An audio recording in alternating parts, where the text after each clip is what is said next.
अब मैं दावत देता हूं जनाब मोहम्मद फरीद आलम साहब से कि वो तशरीफ़ लाएं और मेंबर्स की रहनुमाई करें अपने मुताल्लिक़।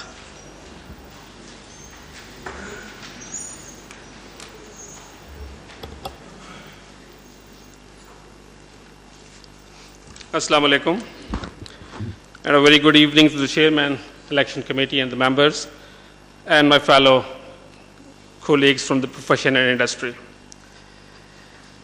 I can understand that most of you are probably exhausted by senior contestants who have tried to sell themselves to you. As I haven't taken the routine route of coming to this council through via first getting on the region and then trying their luck in the council, I think it's better for me to introduce myself to you. I am Mohammad Fareed Alam. I am the CEO at AVSEQ08 Limited.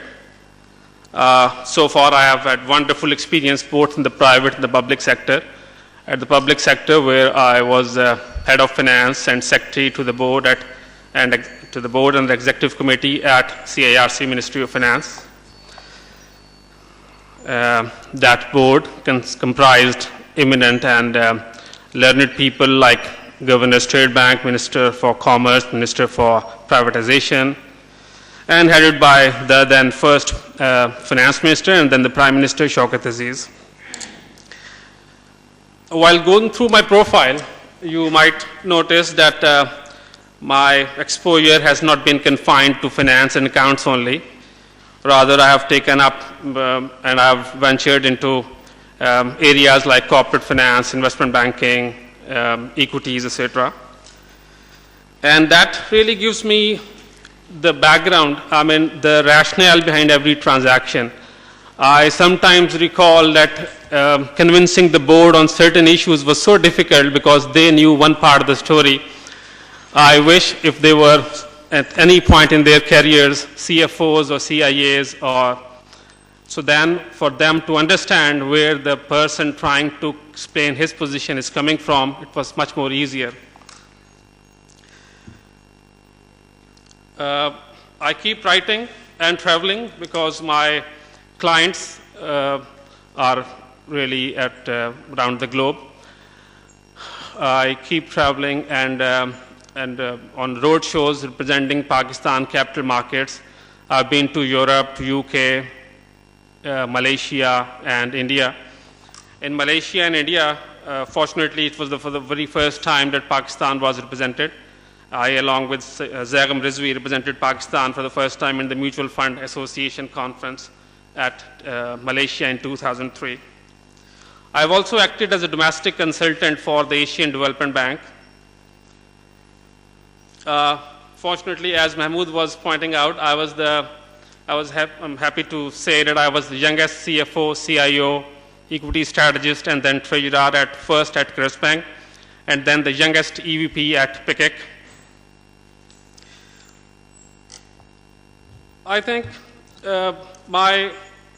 what lured me to the profession, and now coming to, because of positive time, I just will confine myself why I'm contesting in the council election, is that I think ICAP should be represented from with people from diverse backgrounds, both from profession and industry, because the industry is obviously the end user of all the professional things that the profession really brings forth.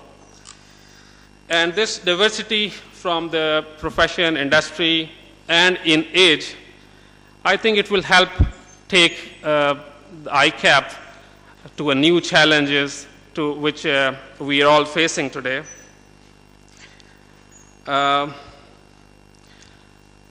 I think this, I recall my father used to teach me every subject, including mathematics. But in mathematics, he would say that I don't know sets, so kindly don't ask me to teach you sets. And then came that IAS 17 when, in the mid-80s, which was Greek to most of the accountants. And then came that IAS 39, which is Greek to a lot of people, including the chartered accountants.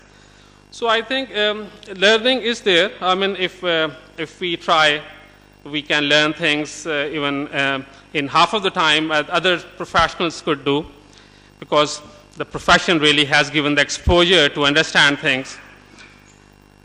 But, well, it is said that we should live and learn, but by the time we have learned, it is too late to live. I personally feel that this representation at the council, I'm faced with more challenges coming from the financial sector industry, which has grown in the last decade or so. And there the professions, I think I'll end by just saying, thank you very much. Sorry.